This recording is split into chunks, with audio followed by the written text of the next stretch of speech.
ketika tidak bisa membaca Al-Fatihah, maka diganti dengan ayat yang lain yang jumlahnya sama dengan ayat Al-Fatihah.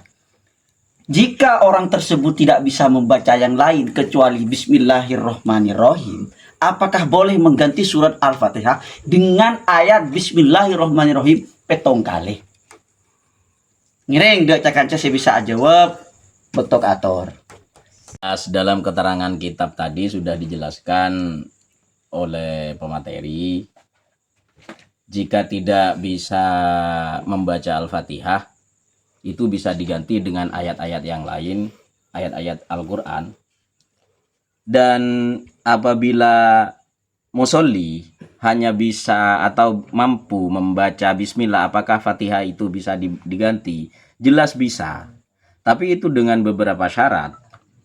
Contohnya, musolli tidak mengetahui atau di daerahnya tidak ada pengajar. Orang sandi ilmu sebisa ngajarin dek musolli. Beni musolli bere lorong, orang musolli dia orang siapa jeng. Takut tak paham. Terus yang kedua, musolli itu mu'allaf. Mu'allaf saya baru masuk Islam saya wal awal kilo tahu apa. Sekadin to jawabannya pon. Apon. Apakah ada standarisasi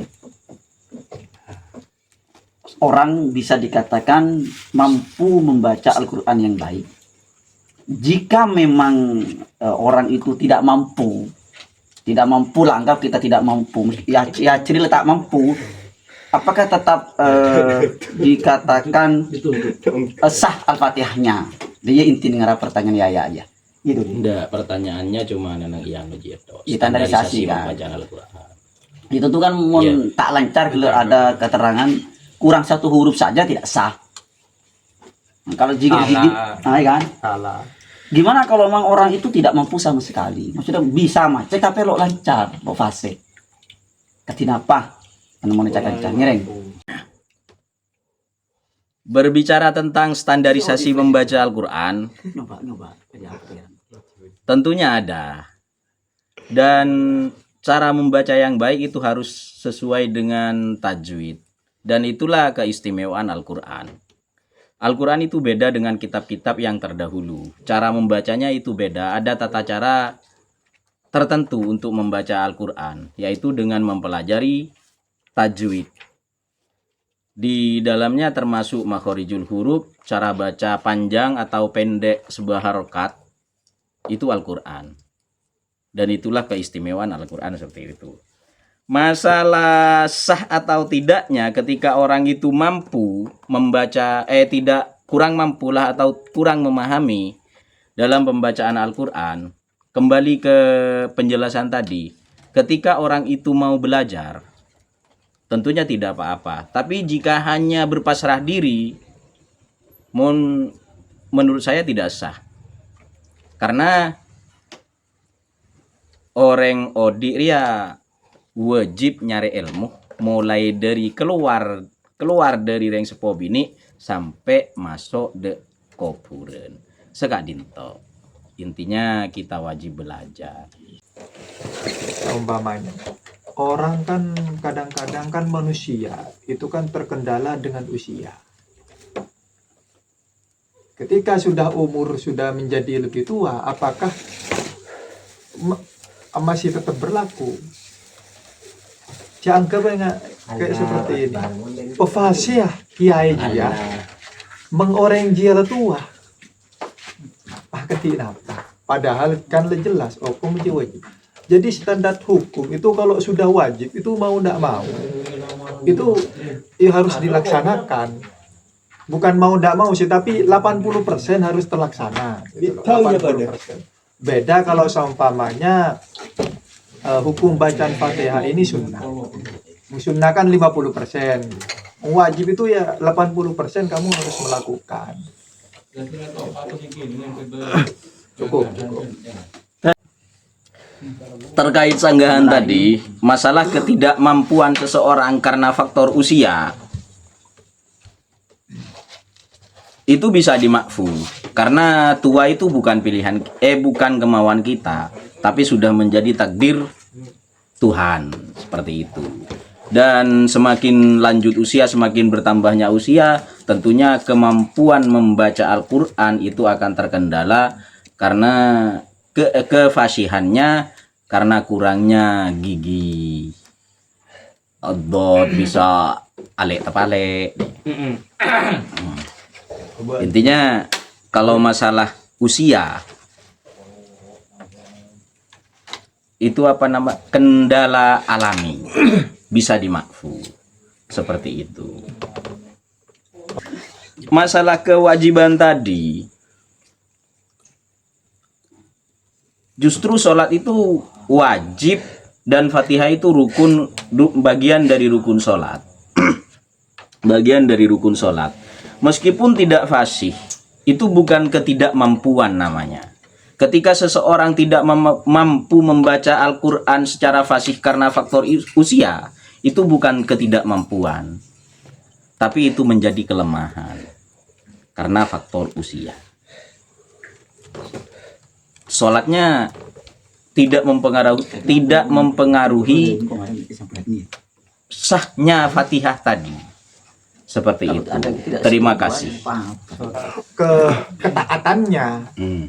Ya wes ganti sunnah bayi. Apanya? Bacaan Fatihah tak wajib, tapi ini sunnah. Oh, kau punya kente, jadi sunnah bayi. Sunnah untuk semuanya atau sunnah hanya bagi orang yang tidak mampu? Loh, sunnah untuk semua. Karena kenapa? Ini jangan kepedil. Standarnya itu kan sudah tinggi. Mengelakadong salah 7 huruf. Berarti tidak sah. Satu huruf itu tidak sah. Lah, kemudian ada dispensasi lainnya.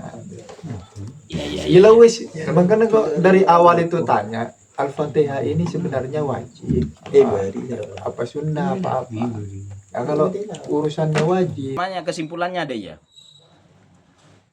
Apapun dispensasi yang diberikan Tuhan kepada kita tentang sholat, bagi orang yang lemah membaca atau tidak mampu membaca Fatihah, itu hanya bisa membaca, bisa digantikan dengan ayat-ayat Al-Quran yang lain. Bagi yang tidak mampu membaca ayat Al-Quran, bisa digantikan dengan doa-doa dan zikir-zikir yang lain yang sesuai harkat dan jumlah hurufnya sesuai dengan Al-Fatihah.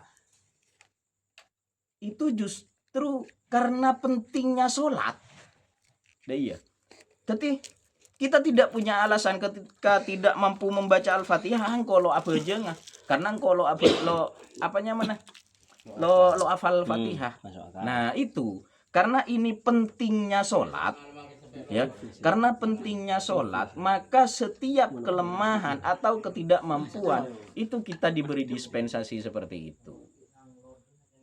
Bahkan orang sakit pun, ketika seseorang tidak mampu berdiri, maka kita wajib melakukan sholat dengan secara duduk. Kemudian, ketika tidak mampu duduk, maka sholat berbaring, telentang, iya kan? Terus telentang itu tidak mampu, maka harus sholat dengan tidur miring menghadap ke kiblat. Fikih itu kan aturan, ya tata cara bajang deh ya. Ya mohon kakek lakukan dia macam fikir lesah, dia lesah. Rukun itu kan beda, si wajib itu kan bajang. Rukun itu beda, nang dalam wajib apa aja. Jadi mau panen TA, tahu Fatihah ngelakuin masa ngelakuin rukun nggak ada, ya wajib kan lu ada kan dia. Jadi makin lalu tahu macam Fatihah, makan gila irusoh beri keringanan itu. Macam surat-surat lain untuk berpikir.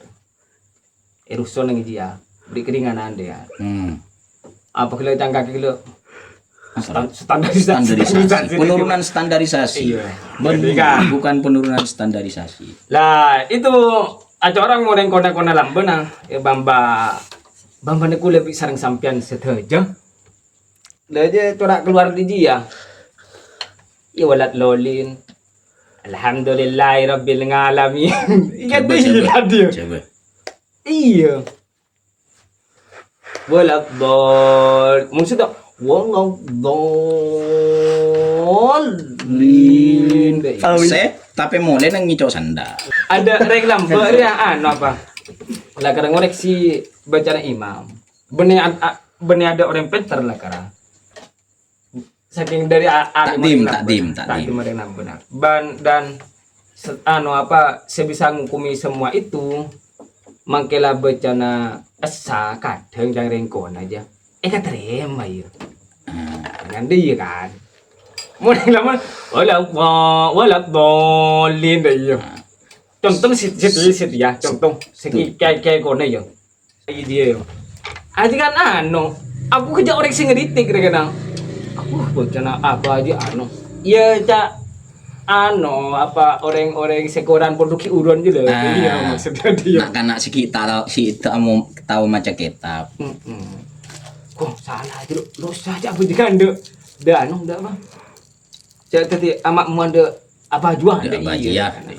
Padahal ini orang-orang Lampung ni wala lolin dia. Pas alhamdulillah dia. Ya tak ada standarisasi nah. Apa lo masuk ada kategori fikir tajwid orang keluar pula tepat ya. Tapi boleh huruf Al-Quran itu mon pas soro orang Indonesia maca Quran maca Al-Fatihah pada bi orang Arab lo bisa. Persis pada bi lesan Kanjeng Nabi kan lo bisa. Jadi standarisasinya noro sekapran Indonesia ya. Napa jela bibir 2 EKP di bismillah itu cukup lah itu. Bismillah.